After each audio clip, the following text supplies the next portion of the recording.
It's very easy to do. It's not very expensive. You simply need to log on to www.sunbiz.org and go to fictitious name. And that is where you file the name that you have given your business. You can also do a business search under your name to make sure no one else has it. Are you duplicating something very close to someone else?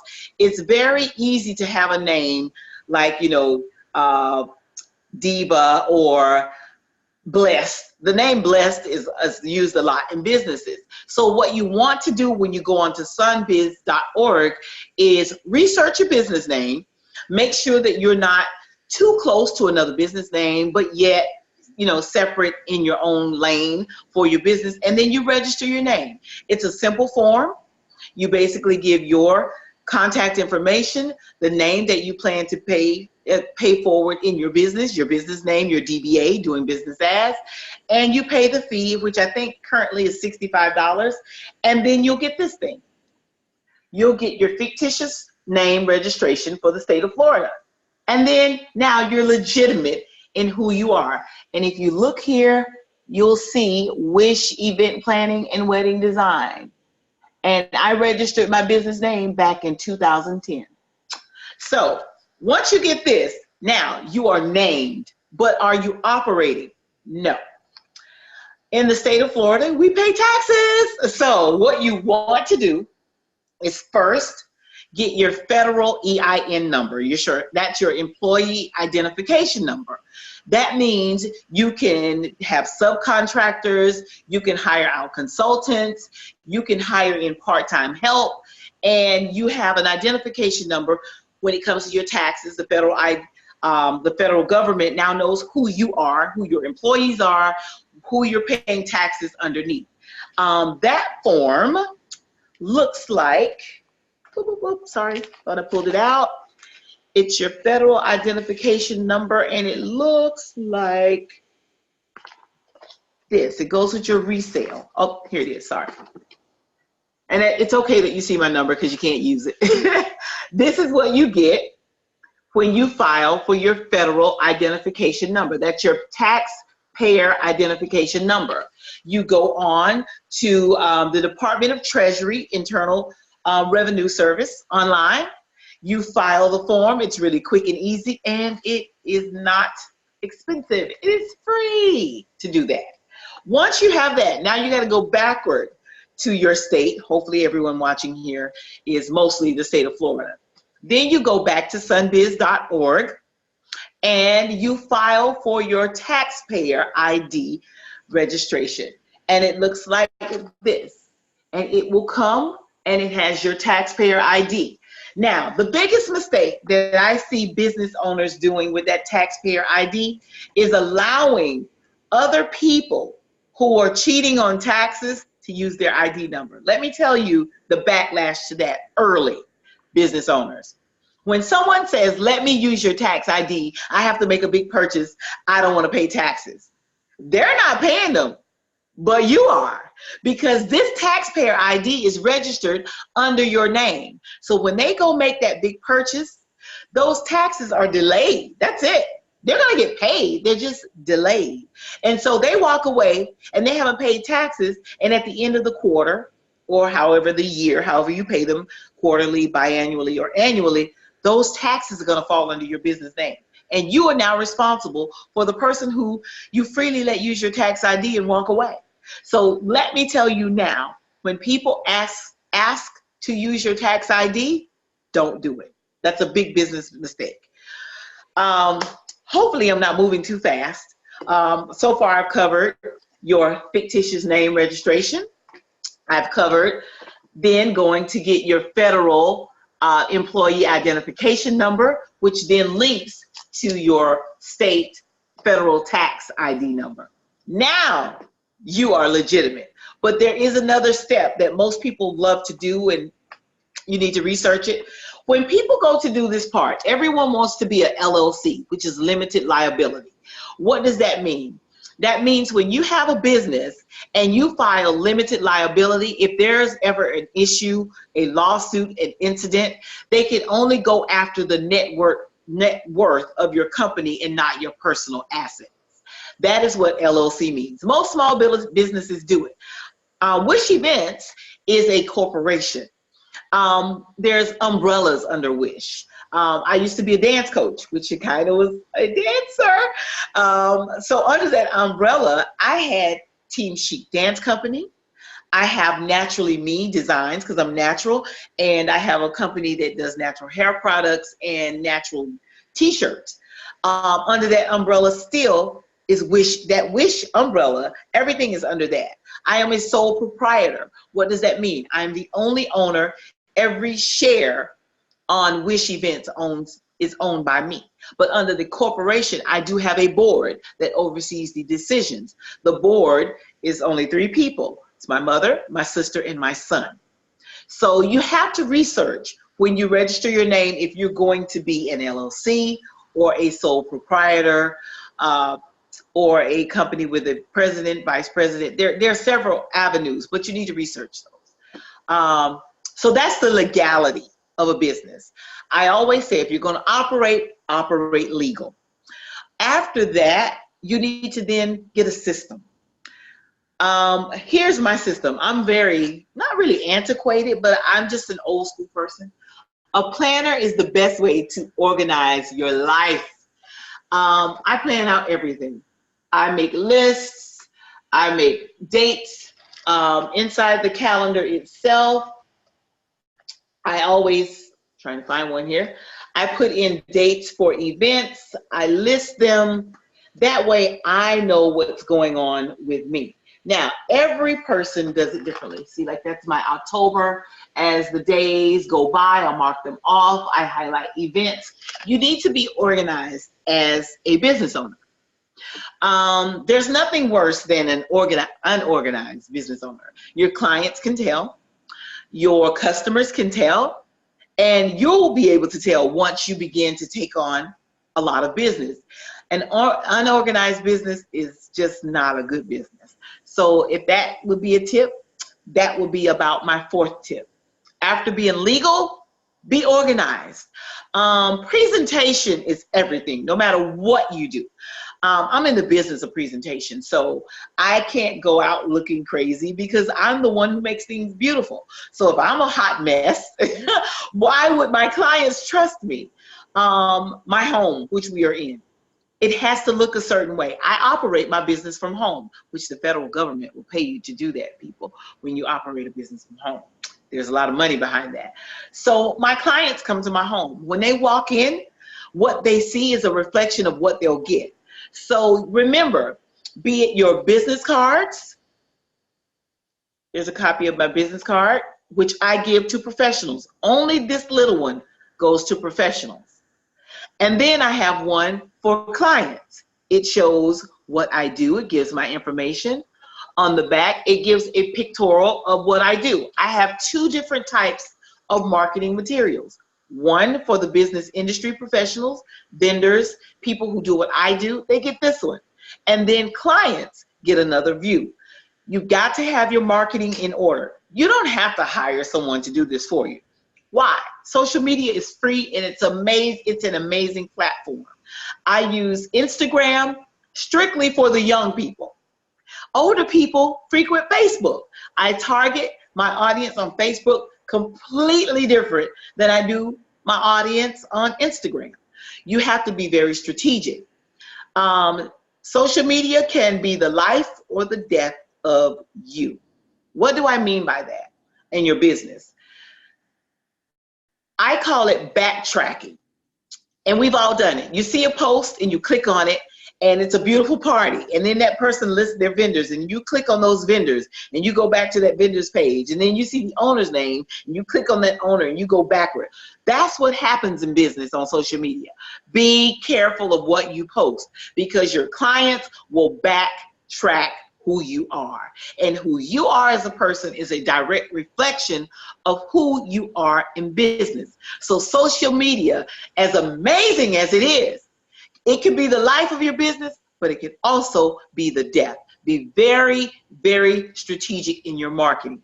Have your materials together, make them beautiful in presentation, market yourself on social media, but also be very careful.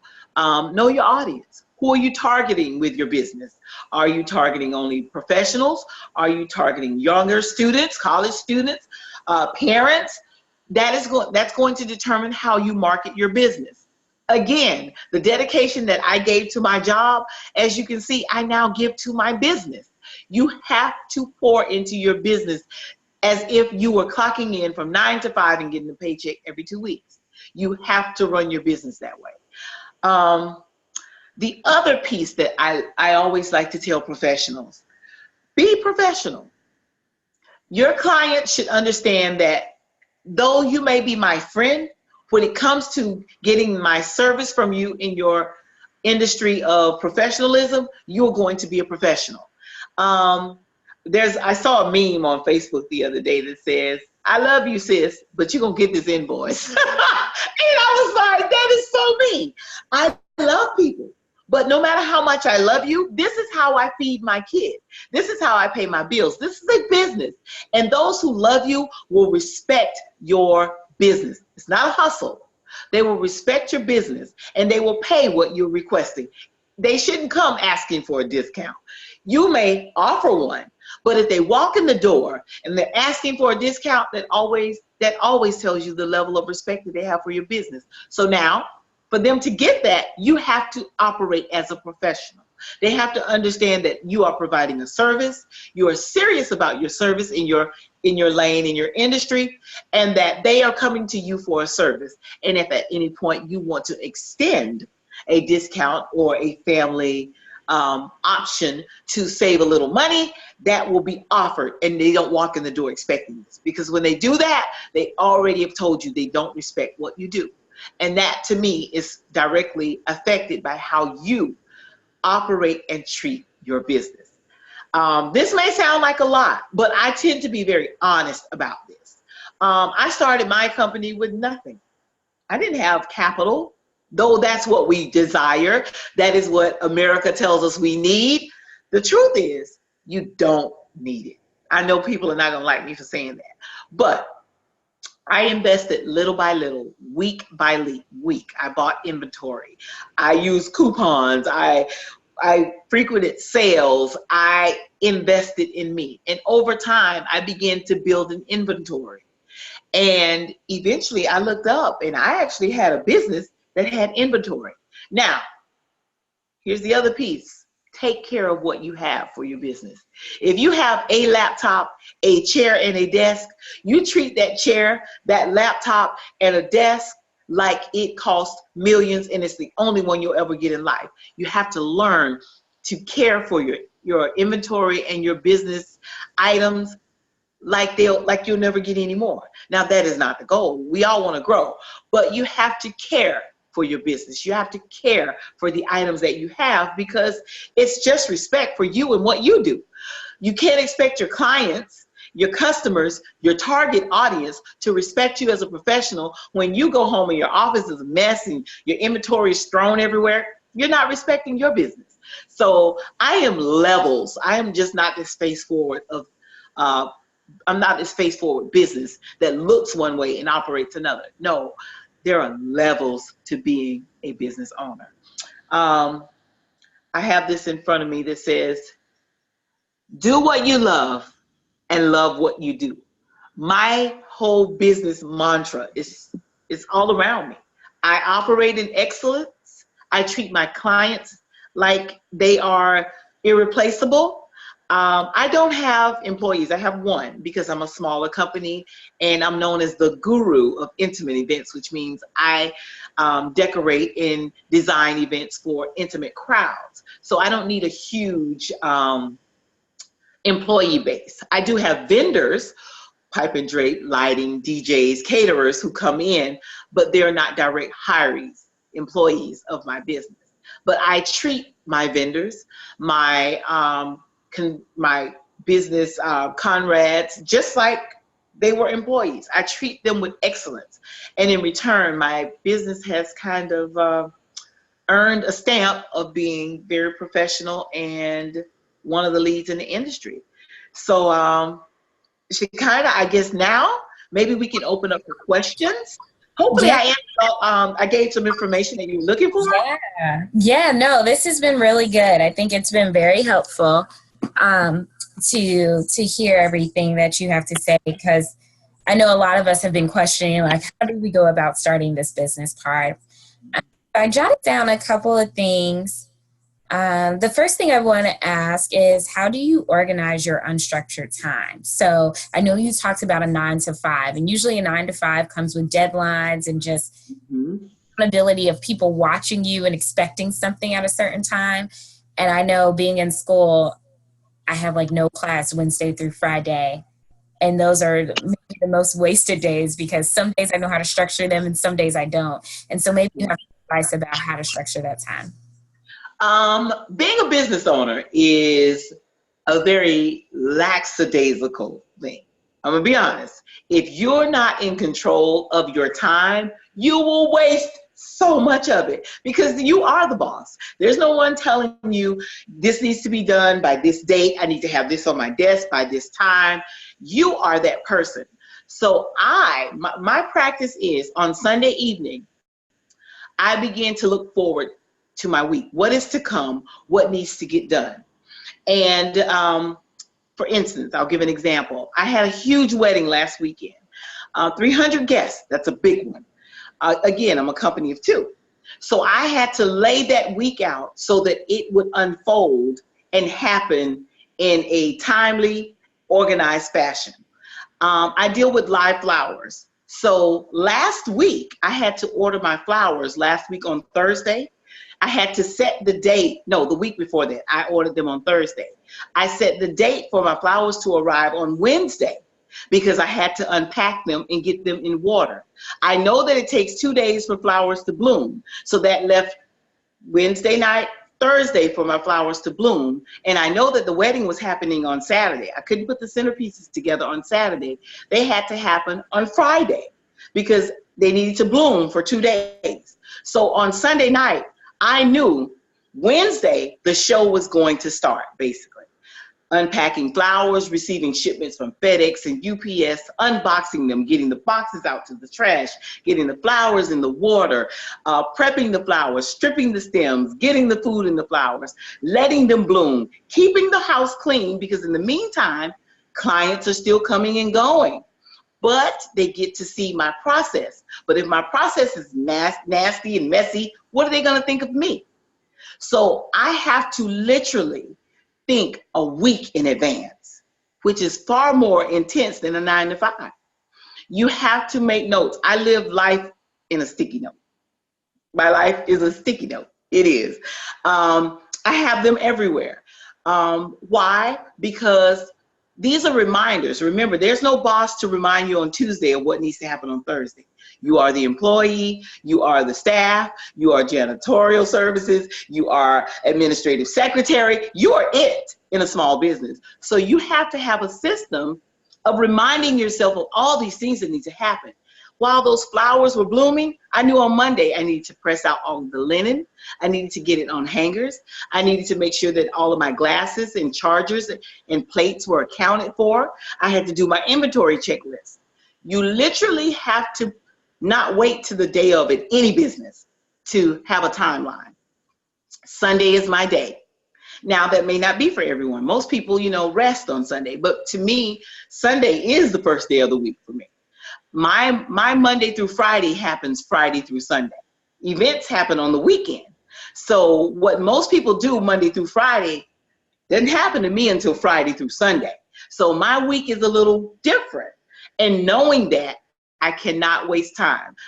Even when there's downtime during the week, when everything is on target and I've kind of moved and done everything the way they should, and I'm sitting still, my brain goes, whoa, what are you doing? You should be doing something. There's always something to do. If it's research, you have to nurture the craft. You should never be behind, Shekinah, in anything in your industry. You got to stay above. So even in downtime, I'm researching. I'm looking at what event planners across the world are doing. I'm studying. I'm learning terms because they change daily. And that's in any industry. So that is how I basically stay on top of scheduling and appointments and organizing by thinking ahead. I don't think in the moment. Gotcha. That's great advice. So I know you mentioned earlier, and you kind of touched on it for a second here, how you have to pretty much stay in your lane. Remember what you're doing, right? So with that, I was like, well, then how do you examine what your market is doing, right? Like, how much do you take into account what the market looks like, and how do you apply that to how you structure your business, structure your product? Research. Facebook, I love, because Instagram is pictures. You kind of get to see what's going on in the industry around you. I didn't say ignore. I said you have to just stay in your lane. You have to research and stay up on trends. What's happening? What's new in, for me, weddings? What's new in parties? But I never create an event, design an event around what the person next to me did last Saturday. No, that's not what I'm saying. You have to always stay up, current on what's going on. So you examine the market, you see what everyone around you, what they're doing. But I have a rule, believe it or not. I don't look at those who are equal to me. I look at those who are the giants in the industry, because those who are equal to me are just doing what I'm doing.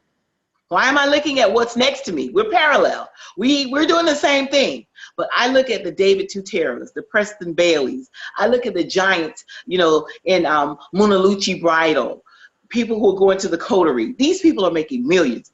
That's who I'm watching. They set the industry. They create the trends. I'm not looking at my local event planning sister who's in the city with me. Why? We're doing the same thing. We're trying to mimic the big guys. So that's why I always say I'm my only competition. I don't pay attention to what's next to me. Just like the heavens, I look at what's above me, what's better than me. I will never be the sharpest tool in my box. I need to be watching those who are sharper, if that makes sense. Yeah, that's a good one. Okay, so we have a question from Joy, and she says, can you explain how the government will pay you for operating your business from your home? Okay, so as small businesses, there's grant funding out there for with me. I fit so many categories. I'm a minority, I'm a woman, I'm a small business, so the government has grants that are out there for people who are in weddings, that are women, who are minorities. It's very descriptive, very specific, and it takes a little research. But when you operate from home, there's grant funding. There's money out there to help you basically stay successful. Now, does it take time for you to research? Does it take time for you to apply for these grants? Yes, but there are billions, I kid you not, Shekinah, billions of dollars that are offered by the federal government for small business owners who are minorities that are out there that go unclaimed. So don't feel like there are millions who are applying for the grant that you're applying for, because in many cases, they're one or two. And it's millions to be given away. And guess what? You'll get your portion of it. You just have to research. Go into your Google search and type in women, minority, African American wedding planners, federal government, key terms, and watch what happens. It's sitting there. And at the end of the year, when the budget closes, all of these millions of dollars that go unused, guess where it goes? Back to the government. So yes, the government will pay you to run your business from home. Takes a little homework, takes a little footwork on our behalf, but invest in you. You put all this time on a 9 to 5, invest it into you. For sure. Okay, so we have another question. Rinaldi asks, Rinaldi, do you just want to ask this question out loud? What's the question? Let me figure out if I can. Oh, snap. Hold on. Well, I can ask the question. How are you doing today, Ms. Davis? Hi, Rinaldi. How are you? I'm doing well. I can't complain. I'm really enjoying your story from start to finish. In the beginning, it really caught my attention. You talked about how you were sick and during that time, you said you realized you weren't fulfilled, like what you were doing. You had a conversation with God, and in that conversation, you realized, you said, "Lord, if you get me out of this, I'm gonna do what I feel like I need to do." So I wanted to ask you about your how do you feel the level of fulfillment as of now, And what advice would you have for somebody who wants to take that leap, but not, you know, maybe not be as comfortable at that time to do exactly what they feel like they need to do? Okay, great question. I tell you, every morning I wake up and I'm so grateful because I know I'm exactly where God wants me to be. I don't have one moment of regret. The biggest fear is doing it. Once you jump, it's like, wow, you never know you could fly if you don't jump off the cliff. That was my equivalent of taking the chance and walking away. And I really wish, Rinaldi, that I was your age when I did it. I gave someone else so many years of me. Had I done the jump when I was your age, I'd be a millionaire. I always say, trust God, open your arms, and just fall back. And I really mean this. For someone who's debating this, you're going to know when you've outgrown your job. You're going to know when you've outgrown, because waking up and going to that job is going to get really hard. It's going to get really uncomfortable. When you're there, you're very unhappy. You sit in the car and you really have to pray before you go in there, and you just really don't want to. God will make it uncomfortable. When you've outgrown that season, it's going to be so uncomfortable that you'll lose sleep at night. I was in my 40s when this was happening, but I just remember thinking to myself, once I did it, why didn't someone tell me to do this earlier? So I'm telling you, if you're having that thought, jump. What's the worst that's going to happen? You'll fail. But what does failure teach you? How to win. It's so simple. Failing teaches you how to succeed. Every millionaire out there has failed several times if you read their stories. Stop being afraid to fail. I didn't have anyone when I was your age to tell me failing is good. Failing teaches you how to, when you were a baby and you were crawling, you got up and you walked and you failed, but you was eager to get back up and keep walking. That's what happens in business. When you fail and you do it wrong, be eager to get back up and do it again differently. Anybody who's watching, I am going to be that one person who says, jump, do it. What are you afraid of? Failing? Failing happens every day. It is a part of life. It is okay to fail. It is okay to go hungry. Hungry teaches you how to work hard so that you don't have to be hungry anymore. I'm not going to be the person, Rinaldi, to say don't do it. Wrong person. Do it. Jump. Don't look back. People say, oh, what about insurance? What about stability? What is stability? In this economy, what is stability? When I realized that I can make in 3 months what I made in 1 year, what did I have to lose? I failed many times along the way, Rinaldi. Many times. I've revamped my system 100 times. There are no rules to your business. Remember, you're the creator. So if you have to say, I started this way and that didn't work and I did it differently, so what? Failure teaches you how to succeed. Do it. Do it. There's so many good nuggets here. Failure teaches you how to succeed. It's true. It's true. I like your example of learning, crawling and then learning how to walk. Because kids really are very wobbly individuals. And they are. Watch them hop right back up. And, just like, the scripture talks about how we have to be babes in Christ, I figured it's probably the same thing when it comes to business. Like, you still have to have that hunger to get back up and keep trying. You do, because if you're not hungry for it, you'll become complacent and you'll end up going back to that 9 to 5. And I can speak on that because I did it. In 2010, I walked away. I wasn't diagnosed with cancer until 2013. I walked away for a year and I failed and I got scared and I went back to teaching. And that was the most miserable 2 years of my life because I realized I really didn't give it a try. I failed and got scared and I went back to what I thought was stable. And the truth was, had I gone to work, one kid said I did something wrong, I would have been fired and back out there anyway. So the truth is, when you step out there and you trust God and you jump, all you have to do is just keep walking. Every time you fall, get back up. Walk again. Take 2 more steps. And if you fall, the next time you get up, take 3 steps. And you'll realize that this isn't so hard.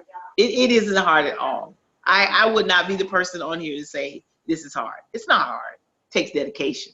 It takes commitment. For sure. Okay, so the next question I want to ask about is kind of stress management, right? Okay. Stressful, I imagine. No, I know. Being an entrepreneur, building things from the ground up, trying to get them to work how you imagine them. Failing is stressful. So what are some tips you would give around stress management? Pray. That's it. I know I see some of your Facebook posts. It's like, God is about to get tired of me on my knees all this time. He's sick of me. I'm sorry. Here's the truth. When in any business, even on a 9 to 5, when you get a check and it's in the red, your bills are X amount and you only have X amount, what do? You pray. So my foundation to my business is it's wrapped, it's clothed in prayer. There are many times when I'm going, okay, God, I have this much, but it's going to take this much. And I remember my grandmother told me when I was a little girl, everything you've done up to this point, you've succeeded because you're still here. So I'm like, God has never left me up to this point. He's not going to leave me behind a $56 light bill. Trust him. And it always works out. Now, what do you have to do now? You got to be a good steward of your money. When you can't go big ball and shot calling on your first big paycheck. You got to prepare and lay aside for what's to come. You have to be a good steward of what he gives you, because if he can't trust you with a little, you're never going to get a lot.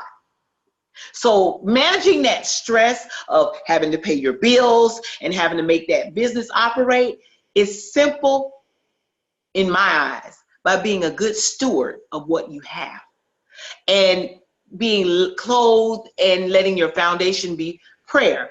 Prayer takes away stress. Like, I don't know anybody who tries it the way that I do. Again, God's probably sick of me when he sees me one day in heaven. He's going to be, ooh, I'm tired of you. Let her in. He's going to be sick of me because it is my foundation. I learned before I stress, before I worry, I will pray. Because if you're going to pray, why worry? And if you're going to worry, why pray? That is it. I don't have another answer for that. That is very fair. That is very fair. Let's see. Are there any more questions from anyone else?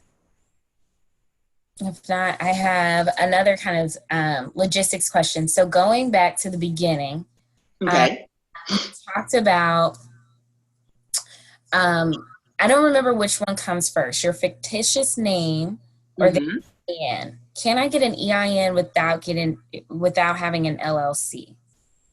Well, an LLC is just a business type. a part of a fictitious name. An LLC just means WISHH Events has limited liability. See, it's a sub. You got to have a name to be an LLC. So if you don't have a name, you don't have an LLC.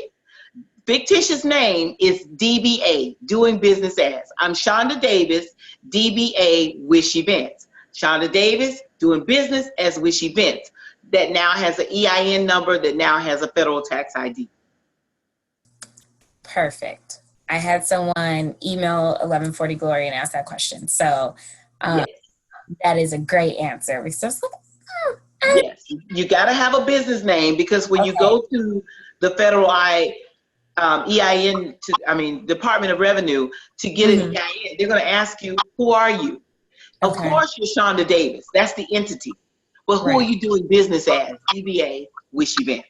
So WISHH Events has a federal ID number, not Shanda Davis, unless Shanda Davis is the business name. Okay. Gotcha. Okay, are there any other questions? I know someone chimed in while you were in the middle of talking about being a good steward over money, and she texted me and she's like, "Get me together, Miss Shanda." All the way together. I will get you together about those coins. Yeah. I think budgeting is very difficult, especially when you're picking a business up off of the ground. So I need more advice around that. You know, if you're just starting off a business, I'm sure there are a lot of startup costs. How did you go about thinking about how to budget your money around that? there are many ways that you can have great startup materials without spending a lot of money. For example, I'm gonna put it, oh, my business cards. People love them. I did them myself on Amazon for $25 for 500. Be a good steward of your money. People spend all, I call it big ball and shot call it. For what? It's a nice card. It kind of gives my description on the back, tells you, trying to get it to focus here. It tells you what I do on the back. It tells you who I am on the front. It gives my pertinent information. I went to Amazon.com, typed in business cards. I typed in my own information. I did not pay anyone to master design. They printed and they were in my mailbox 2 days later for $25. Build your own website. Wix, WIX.com is a website that's free that you can go in, and it takes, again, a little commitment for you to learn how to maneuver through it. My business is operated through Wix, which is a free website that I built, put in my own pictures. I maintain myself. I don't pay a webmaster thousands of dollars. I can't big ball shot call. I'm a small business. I maintain it, and it is amazing because clients can go in, they can book. It sends me an email. Hi, Shanda, you have an email from a new potential client. It gives me their email. They leave me a message, and then I go and respond to them through my WISHH events email. Create a free email through Yahoo for your business. You don't have to big ball shot call like people telling you you need a web designer and you need a master graphics designer. No, save that money. Be a good steward of your money. Create your own business cards for free on Amazon. Operate and create your own website through Wix, which operates like a secretary for you. They will contact you when someone visits the site, when they leave you a message, when they want to book. Facebook is your marketing team. Hello. Instagram is your marketing team. It's free. You just have to go in and post and update yourself. But who better to manage your social media face than you? It's free. I don't spend a dime, not one dime on marketing, on anything to promote WISHH. It is managed by me, operated by me, and ultimately owned by me. And it's free. Yeah. And so you all know, WISHH is always booked, okay? Always. I see. I'm in the 2020. That's like, nope, busy this weekend, doing this, doing that. I'm like, oh my God. Wow. Yes. Yeah. Six-figure company operated by one person. Mm-hmm. 6 figures. I make in 3 months what I made as a teacher in a year. In 3 months. They also need to pay our teachers more. They do. I'm always giving the kids. But it can happen. It just takes dedication. I can't stress that more than anything I've said tonight. You've got to be dedicated to you or it won't happen. Mm-hmm. It won't. You got to dig deep. When you're sleepy, sometimes it's a no sleep zone because you got to get things done. Remember, you're every asset. You're every facet of your company. You are the president. You are the CDO. You are the secretary. You are the janitor. You are marketing. You're everything. Yeah. So sometimes that equals team no sleep. But when you do get to sleep, you get to sleep. Yeah. Okay. So someone asked, how do you pay yourself from a single member LLC? Take that LLC out of it. LLC is just limited liability. It means nothing. That just means that if you sue me, you can't get much. People get stuck on LLC. LLC is like saying my son is Gregory Kirkwood Jr. LLC is a junior. An LLC just means if something happens, it's limited liability. Has nothing to do with anything. All that matters is it's your business name. So the question was, how do I what under my business name? Take the LLC out. Read that again for me. How do you pay yourself? Single member company. Here's the truth. You look at let me explain this in a good way, a way that someone new would understand this. Oprah Winfrey in the 80s said, always pay yourself first. That was her rule. I was a teenager when I heard her say that. So I knew if I had to keep these lights on and this roof over my head, when I had WISHH events, I had to pay me first. So when I sat down and I came up with pricing, I knew that a portion of that pricing has to pay me. And people have this misconception about business owners. Oh, they taking my money. Well, this is how I eat. A part of what you pay me is going to be how I eat. It's my business. So never make apologies for your pricing having to absorb your cost of living. Yeah, you are a business. That is how you eat. So when I price out things, I have what's called a turnover, income rate. Of 100% of what a client pays me. Say, Shekinah, you pay me $10,000. 30% of that $10,000 pays Shanda. That's a very low amount, believe it or not. But when that $10,000 comes in, I know that $3,000 is going to go towards Shanda. $7,000 takes care of that event. I have to pay me off the top. Because if you don't pay you off the top, you'll spend all that money and realize you made nothing in the end. I don't make any apologies to clients when they say, well, what are your fees? My fees are. That's why we don't work for free when those friends come along. Because lights, water, phone, cell phone, car, insurance, kids, those things still have to happen from building your business. Don't ever shy away from paying you. It should be a portion. I don't know what, people pay themselves, but mine is a 70-30 split. 30% off the top pays Shanda, 70% takes care of that event. Okay, so another question from the same person. Would you suggest investing in an accounting software before starting to sell goods or services? It's based on what you do. Again, I use a system for $9.99 a month. It's called invoice.com, but I actually stopped it because Square will do it for you. You put in your, say you sell hair products, oil sheen, $9.99. It will calculate all that stuff for you, and it'll keep records. And at the end of the year, you can print out summaries for your taxes. You'll know which product sold the most. You don't need an accountant. Stop big ball and shot calling. You're a new business. You're a small person. You're going to hire an accountant who's going to make that 30% that you're paying yourself? No. Why? These are the things that I say America has us confused on. Big ball and shot calling. You can't afford an accountant. I can't afford an accountant. And you're starting a new business. Account your own money. Be accountable for yourself. Be a good steward of your own money. Think about NFL players. People who get duped all the time because they're trusting people to be a steward over their money and they weren't a steward of their own money. Find a system. Microsoft has so many. What's it called? Microsoft, not PowerPoint. What's the other one, Shekinah? Excel. Yes, Excel. Okay. Excel is an accountant. That's true. It can do it for you. I use Square. Square does it all, sends me notifications. It categorizes my money.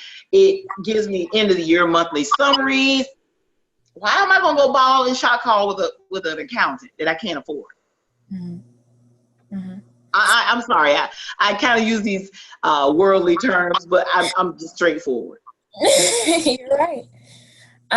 Okay, so last question. How do you, and this one's coming from me, how do you set your prices, right? How do you value yourself on a market? Like when we started this conference, I wanted to give it all away for free, or giving the webinars away for free, but people value things differently based on the sticker price. So like, how do you set a sticker price?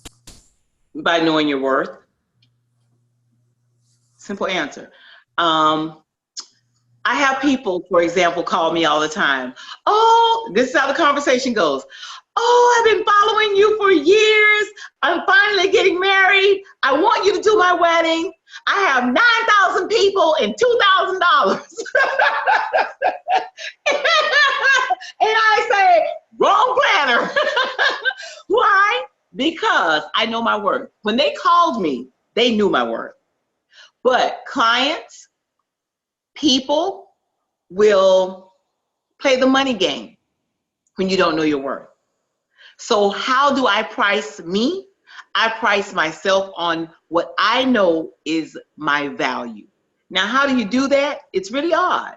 I look at what the industry top professionals, how they pay themselves. I go study that.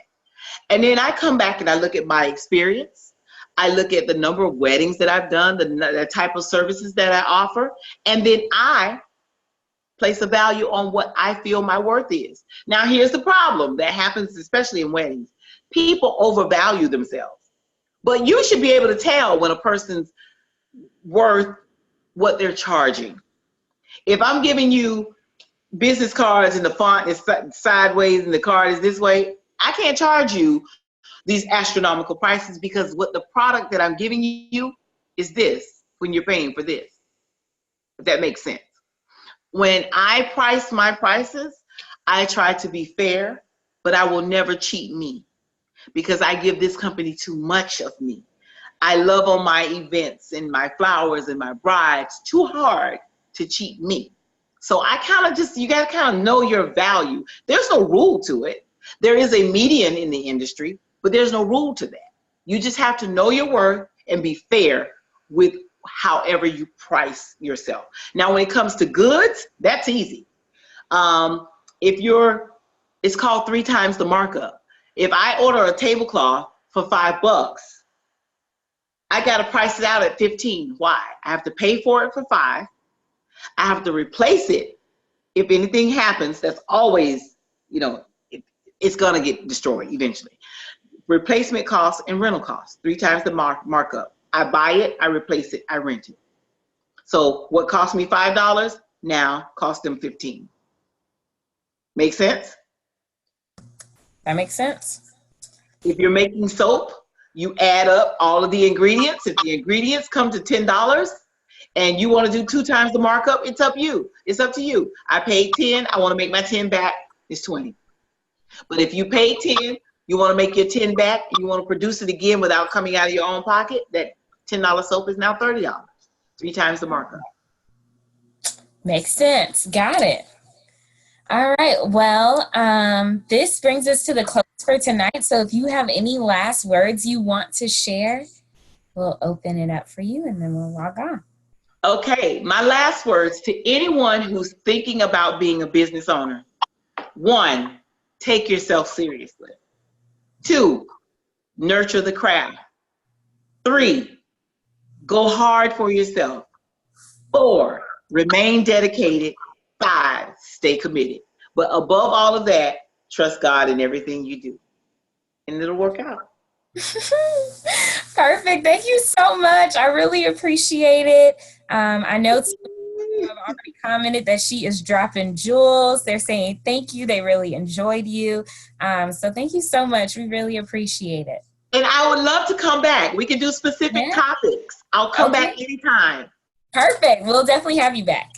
Also, before we go, Facebook, WISHH Event Planning and Wedding Design. Instagram, wish_events,